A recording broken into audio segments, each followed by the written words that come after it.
জান্নাতের জন্য, আখিরাতের জন্য তোমরা নিজেদের মধ্যে প্রতিযোগিতা করা উচিত। তাহলে তার মানে এগিয়ে থাকার চেষ্টা করা উচিত। এই জন্য সব সময় এটা মনে রাখবে, মসজিদে যথাসম্ভব প্রথম কাতারে বসার চেষ্টা করা সাংঘাতিক ফজিলত, অনেক নেকি, অনেক নেকি, অনেক নেকি।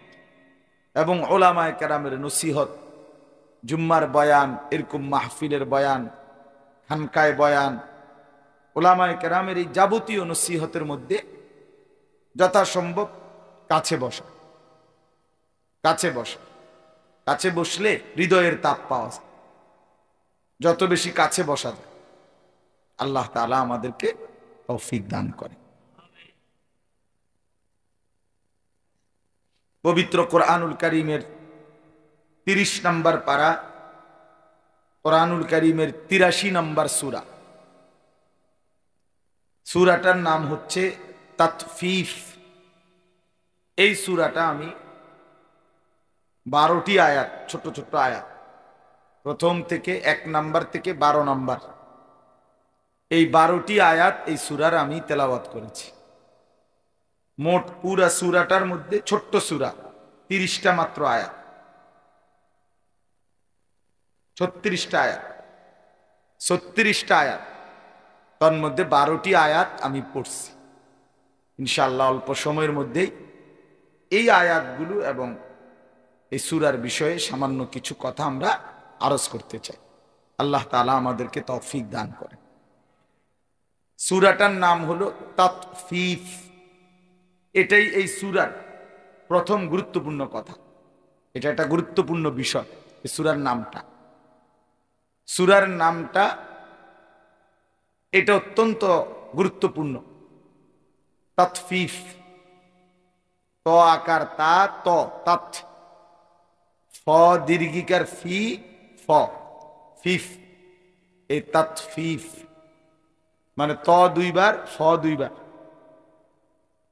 এই হলো শব্দটা। আমি একদম ভাঙ্গা বললাম যাতে বোঝেন ভালো করে।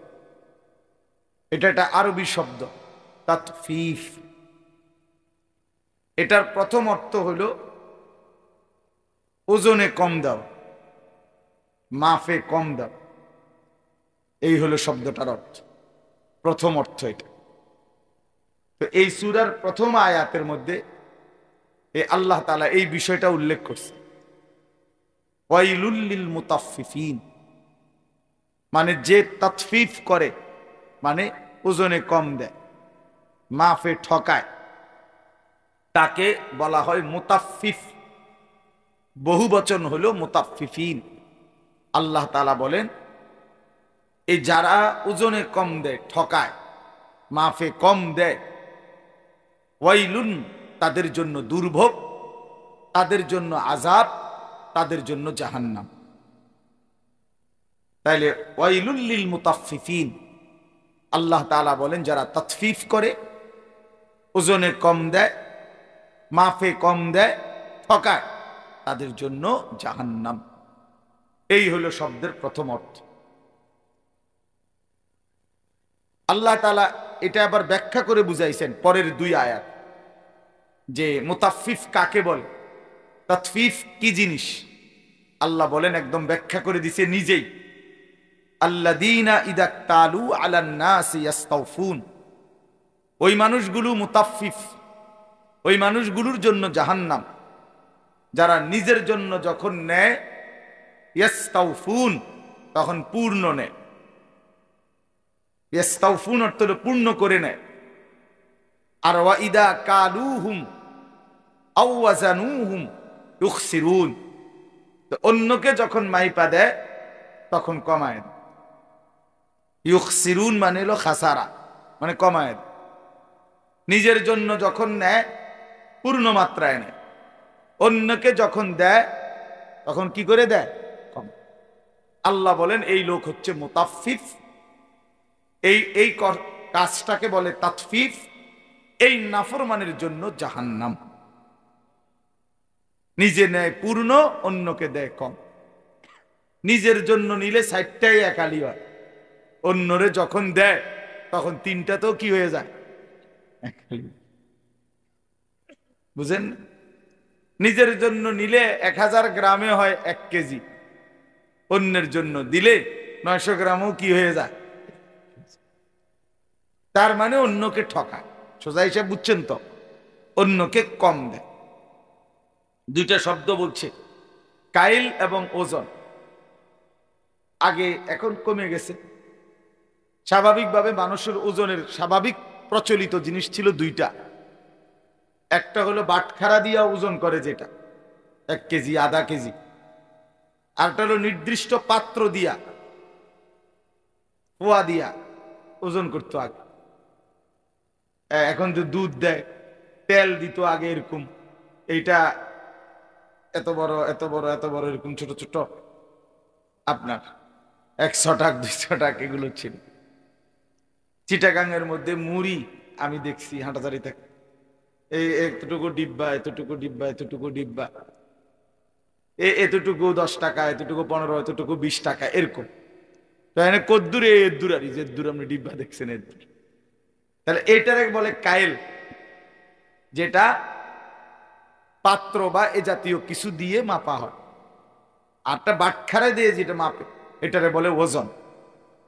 তো এমনে দোক আর বাটখারা দিয়া দোক কম দেয়, কিন্তু নিজে যখন নেয় পূর্ণ নেয়, তো আল্লাহ তাআলা বলেন এই ব্যক্তির জন্য জাহান্নাম, এই ব্যক্তির জন্য লাঞ্ছনা, এই ব্যক্তির জন্য দুর্ভোগ।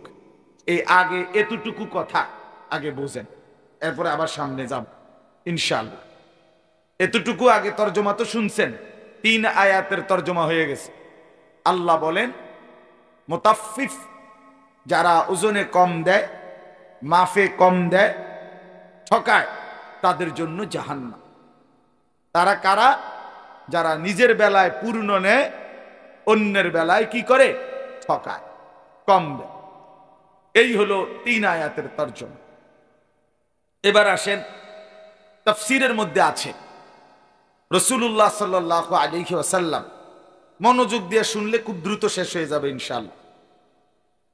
রাসূলুল্লাহ সাল্লাল্লাহু আলাইহি ওয়াসাল্লামের জামানায় নবীজি যখন মক্কা থেকে মদিনায় সর্বপ্রথম হিজরত করে আসছেন, তখন মদিনায় তিনি লক্ষ্য করছেন প্রথম প্রধান সমস্যা কি, মানুষের সবচেয়ে বড় ত্রুটি কোনটা।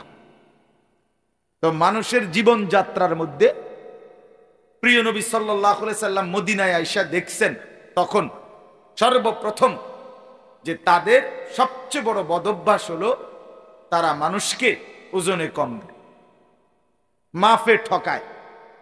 এটাই ছিল তাদের প্রথম ব্যাপক ত্রুটি, ব্যাপক ত্রুটি। এই ছিল মদিনার মানুষদের, ইয়াসরিব আগে নাম ছিল, এই ইয়াসরিবের মানুষের প্রধানতম ত্রুটি।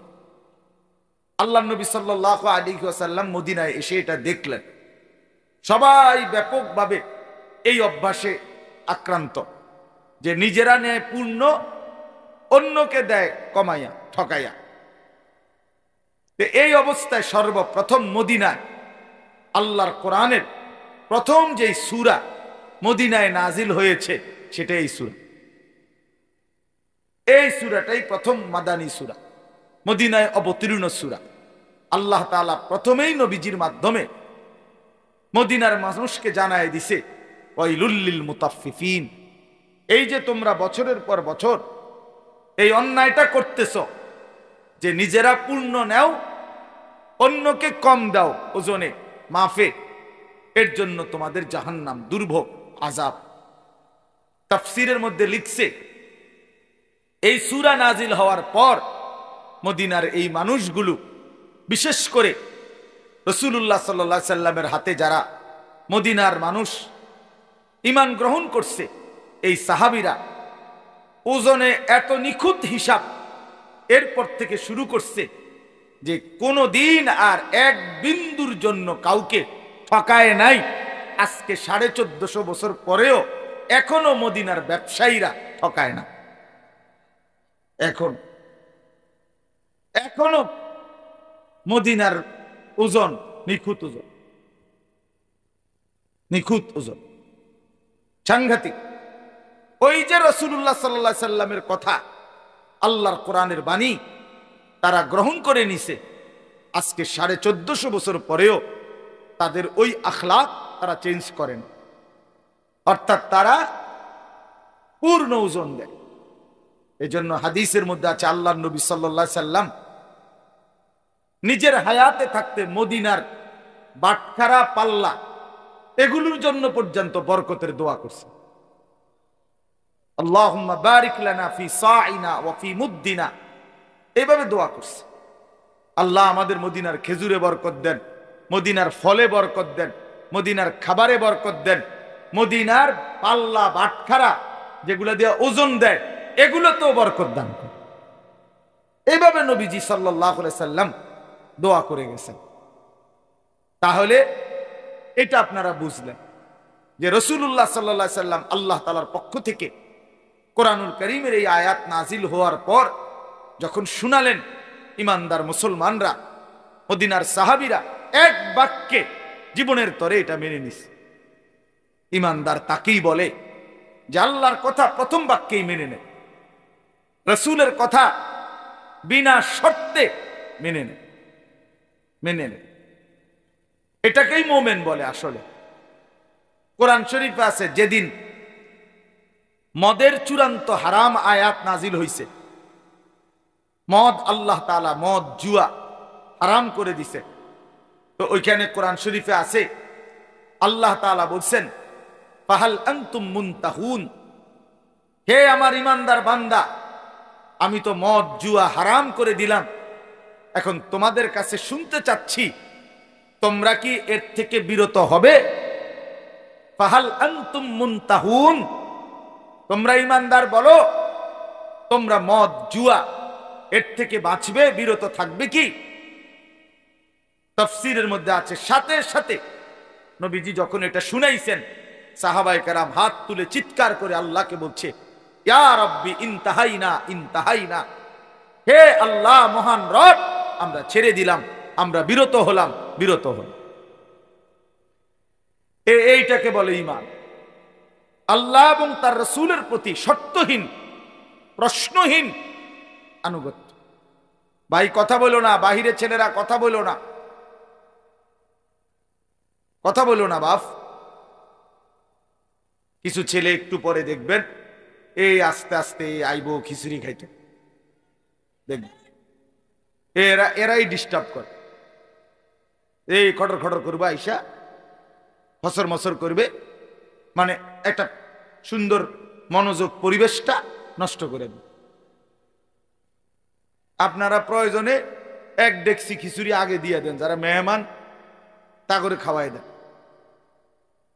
এই জন্য ভাই আমার এটা কষ্ট লাগে, 100 বার খাক, কোনো মানা নাই, আল্লাহর দেওয়া রিজিক, কোনো অসুবিধা কি, কিন্তু কিছুক্ষণ তো দিল দিয়ে শুনি। তাইলে দেখেন, আমি এই কথাটা বুঝাইতে চাচ্ছিলাম সাহাবায়ে কেরামের ঈমান কেমন ছিল।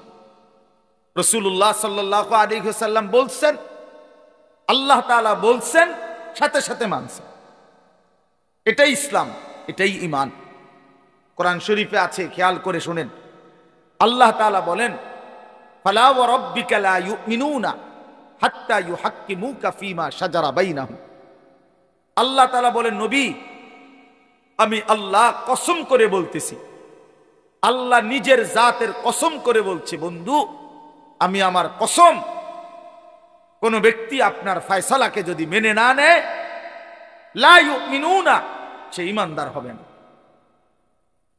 সরাসরি কোরআনের আয়াত, লা ইউমিনুনা, ঈমানদার হবে না, হাত্তা ইউহাক্কিমুকা ফীমা শাজারা বাইনাহুম, নিজেদের যাবতীয় বিষয়ে আপনাকে যদি ফয়সালা না মান, আপনার কথা যদি না মান, আপনি ভেবে দেখেন তো আমাদের ঈমানের হালাত কি।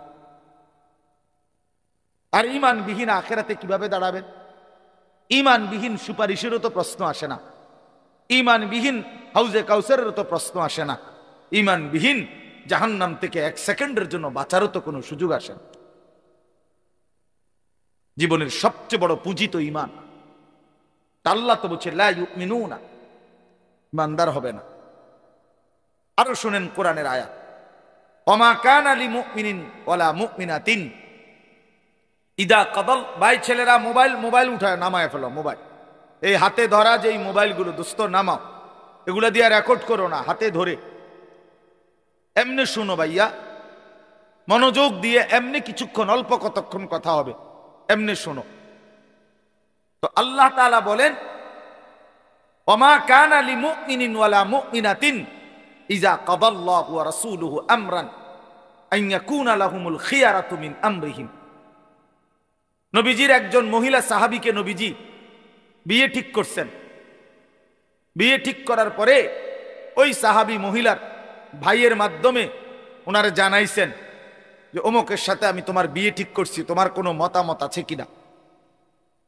তখন ওই মহিলা শুধু এতটুকু উনি বলছেন, আমার বংশের চাইতে উনার বংশ পুরুষ, আমার বংশ একটু ঊর্ধ্বে ওনার চাইতে। নবীজিকে বলেন বিষয়টা আরেকটু বিবেচনা করতে, একদূর কইছে, অস্বীকার করে নাই, শুধু একটু বিবেচনা করতে বলছে যে ইয়া রাসূলুল্লাহ, আমার বংশ আর ওই ছেলের বংশের চাইতে আমার বংশ ঊর্ধ্বে। এই তখন কোরআনের এই আয়াত নাজিল হইছে। আল্লাহ তাআলা বলেন কোন ঈমানদার পুরুষ কিংবা নারী, তার জন্য কোনোই অনুমতি নাই আল্লাহ এবং তার রাসূল কোন ফয়সালা দেওয়ার পর নিজস্ব কোন ইখতিয়ার, মতামত পেশ করার। আন ইয়াকুনা লাহুমুল খিয়ারাতু মিন আমরিহিম, তাদের নিজস্ব কোন মতামত দেওয়ার কোনো অধিকার নাই। ওয়া মান ইয়াসিল্লাহ ওয়া রাসূলা ফাকাদ যাল্লা যালালাম মুবিনা। এরপরে আল্লাহ বলেন আল্লাহ এবং তার রাসূলের যেই কোন ফয়সালার বিরুদ্ধাচরণ যে করবে, খোদার কসম আল্লাহ বলেন সে সুস্পষ্ট গোমরাহ, পথহারা, পথভ্রষ্ট। আর গোমরাহ ব্যক্তির ঠিকানা কোথায় বলেন না কেন? বুঝ করেন দুনিয়া, নিজেরে খুব চালাক মনে করেন অনেকে। এই ভাত মাছ চাল ডাল, ঘর দালান বিল্ডিং, কিছু টাকা পয়সা, ক্ষমতা, মাতব্বরি, ফুডাঙ্গিরি, এই কদ্দুরে অনেকে অনেক কিছু মনে করেন, কিন্তু আখিরাতের সামনে, অনন্তকালের পরকালের সামনে এগুলো কিছুই না। এগুলো বাস্তবিক অর্থে কিছু না, বাস্তবিক অর্থেই কিছু না।